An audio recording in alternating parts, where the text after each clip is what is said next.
Hai Sobat Kartel ID tersayang, gimana kabarnya hari ini? Sehat ya? Oh iya, gue mau nanya. Pernah nggak sih kalian bayangin ada predator di lautan yang ukurannya lebih besar dari sebuah bus sekolah, lebih panjang dari dinosaurus, dan 10 kali lebih ganas dari predator lainnya? Ini loh, Otodus megalodon, predator puncak terbesar yang pernah ada di planet ini.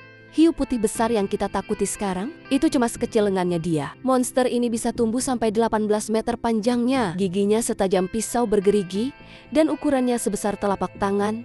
Kekuatan gigitannya cukup buat menghancurkan mobil jadi gepeng. Gila nggak sih?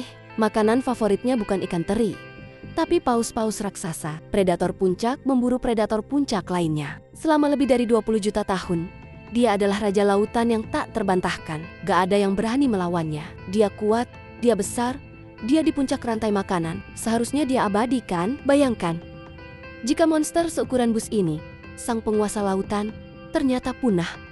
Bukan karena asteroid atau zaman es, tapi karena dikalahkan oleh seekor hiu yang sering kita lihat di TV. Maka, pertanyaannya bukan lagi seberapa kuat megalodon, tapi siapa yang cukup kuat untuk membunuhnya. Gimana ceritanya? Yuk, kita bahas.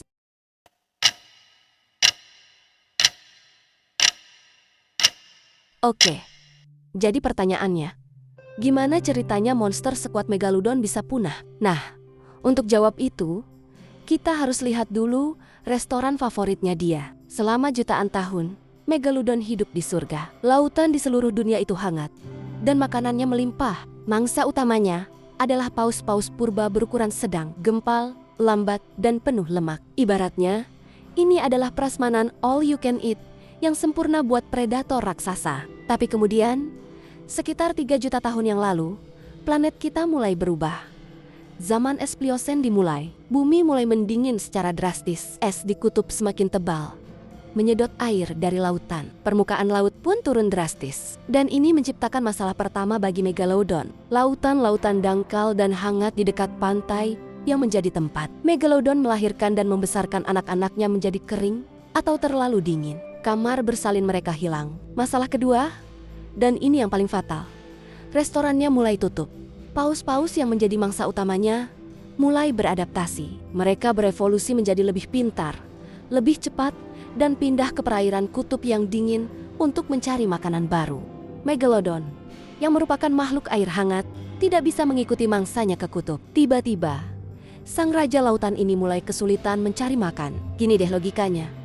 Anggap aja megalodon itu kayak mobil sport Hammer V8 yang super boros. Badannya yang raksasa butuh kalori yang luar biasa besar setiap hari hanya untuk tetap hidup. Kalau SPBU atau dalam kasus ini, paus-paus gemuk di mana-mana pada tutup atau pindah. Mobil sebesar itu nggak akan bisa jalan jauh. Megalodon terpaksa harus berburu mangsa yang lebih kecil dan lebih lincah. Ini seperti menyuruh truk kontainer untuk balapan dengan motor sport. Sangat tidak efisien dan boros energi. Sang raja kini kelaparan. Dunianya yang hangat dan penuh makanan telah berubah menjadi neraka yang dingin dan kosong.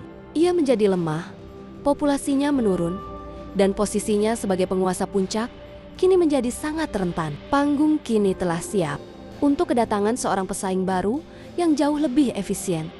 Nah, di tengah krisis yang dialami megalodon inilah muncul seorang pemain baru di lautan. Sebenarnya bukan pemain baru. Dia sudah ada, tapi dunianya yang baru memberinya kesempatan untuk bersinar. Namanya Carcharodon carcharias, atau yang lebih kita kenal sebagai hiu putih besar.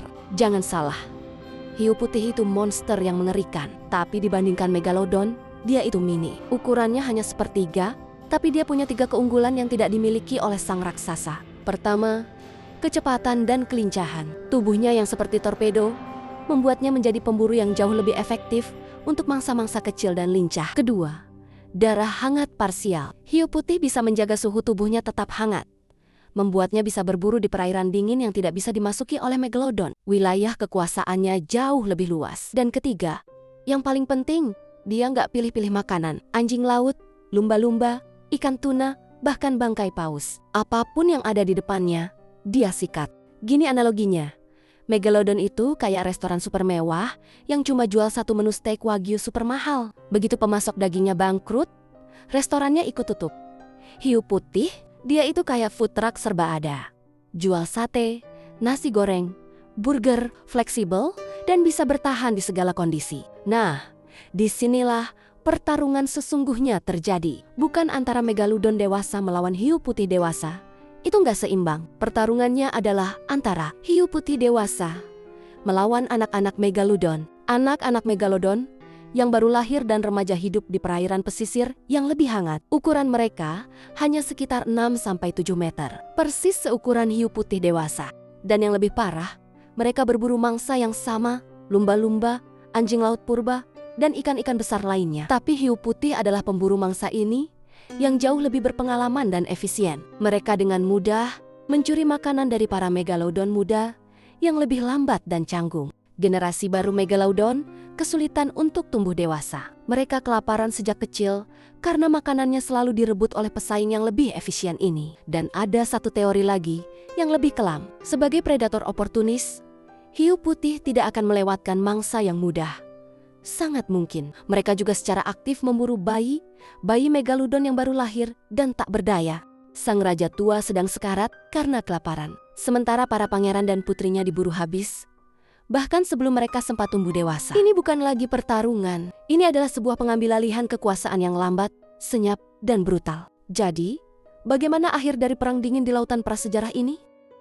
Jadi, apa yang sebenarnya membunuh Megalodon? Jawabannya bukan satu hal, tapi sebuah badai sempurna dari 3 bencana yang datang bersamaan. Pertama, iklim yang semakin dingin, yang merampas habitat air hangatnya. Kedua, sumber makanan utamanya, yaitu paus-paus purba, berevolusi atau pindah ke perairan dingin yang tidak bisa ia jangkau. Dan ketiga, yang paling fatal, munculnya pesaing baru yang lebih efisien, hiu putih besar, yang memangsa anak-anaknya dan merebut sisa makanannya. Sang raja kini benar-benar sendirian, terisolasi di sisa-sisa perairan hangat yang masih ada, dengan perut yang selalu lapar. Populasinya di seluruh dunia mulai runtuh secara drastis. Bahkan untuk berburu pun, ia sudah kesulitan. Mangsa yang tersisa kini jauh lebih cepat dan lebih cerdas. Setiap perburuan yang gagal adalah pemborosan energi yang sangat besar yang tidak bisa ia gantikan. Perlahan tapi pasti, satu persatu, para raksasa terakhir ini mulai mati. Bukan karena dibunuh dalam pertarungan epik, tapi karena kelaparan, kedinginan, dan kegagalan untuk bereproduksi. Ini bukanlah sebuah kepunahan yang diiringi ledakan asteroid. Ini adalah sebuah perpisahan yang sunyi. Satu individu terakhir menghembuskan napas, dan sebuah spesies yang telah berkuasa selama 20 juta tahun resmi lenyap dari muka bumi. Rajanya telah mati, dan tahta lautan kini kosong, siap diisi oleh penguasa baru yang lebih modern dan lebih efisien. Era para raksasa telah berakhir. Era para pemburu cerdas telah dimulai. Hiu putih besar yang kita kenal hari ini bisa menjadi raja hanya karena raja yang sesungguhnya telah tiada. Para ilmuwan sepakat, Megalodon telah punah sepenuhnya sekitar 3,6 juta tahun yang lalu. Kisahnya kini hanya tersisa dalam bentuk fosil-fosil raksasa. Sebuah cerita yang seharusnya sudah selesai. Tapi, apakah kita benar-benar yakin dia sudah lenyap selamanya? Oke, gue tahu apa yang kalian pikirin. Megalodon punah 3,6 juta tahun yang lalu? Lalu gimana dengan semua laporan penampakan, foto-foto aneh, dan fakta bahwa 95% lautan kita belum dijelajahi? Banyak yang percaya Megalodon tidak punah. Ia hanya pindah ke tempat yang lebih dalam, bersembunyi di kegelapan abadi Palung Mariana, menunggu untuk bangkit kembali. Sebuah ide yang keren banget kan? Sayangnya, para ilmuwan punya beberapa jawaban yang cukup telak untuk mematahkan teori ini. Pertama, soal Palung Mariana. Megalodon adalah predator air hangat. Ia tidak akan bisa bertahan hidup di suhu sedingin es dan tekanan luar biasa di dasar lautan. Nggak ada cukup makanan di sana untuk monster sebesar itu. Kedua, dan ini bukti paling kuat, tidak adanya jejak. Jika populasi Megalodon masih ada, bahkan sekecil apapun, kita pasti akan menemukan buktinya. Kita akan menemukan bekas gigitan raksasa di tubuh paus-paus modern. Kita juga akan menemukan gigi-gigi mereka yang rontok di dasar laut, yang masih berwarna putih, bukan fosil hitam yang sudah berusia jutaan tahun. Dan sampai hari ini, bukti fisik seperti itu, nol besar tidak pernah ditemukan. Semua bukti foto dan video penampakan yang viral, setelah diselidiki, terbukti hanyalah hiu paus, hiu basking yang tidak berbahaya, atau editan digital. Jadi, dengan berat hati, kita harus terima kenyataannya. Sang Raja Lautan memang telah tiada. Tapi, legenda Megalodon yang menolak untuk mati ini justru menjadi warisan terbesarnya. Ia adalah sebuah pengingat abadi tentang betapa luar biasanya kehidupan yang pernah ada di planet ini. Sebuah simbol dari kekuatan alam yang paling puncak. Kisahnya mengajarkan kita bahwa bahkan penguasa yang paling perkasa sekalipun bisa tumbang, bukan karena kelemahan, tapi karena dunia yang terus berubah. Sebuah pelajaran tentang adaptasi yang relevan hingga hari ini. Terima kasih sudah menonton. Menurut kalian hewan prasejarah apalagi yang ceritanya sekeren Megalodon? Tulis di komen. Jangan lupa like, share, dan subscribe. Salam kami, Kartel ID.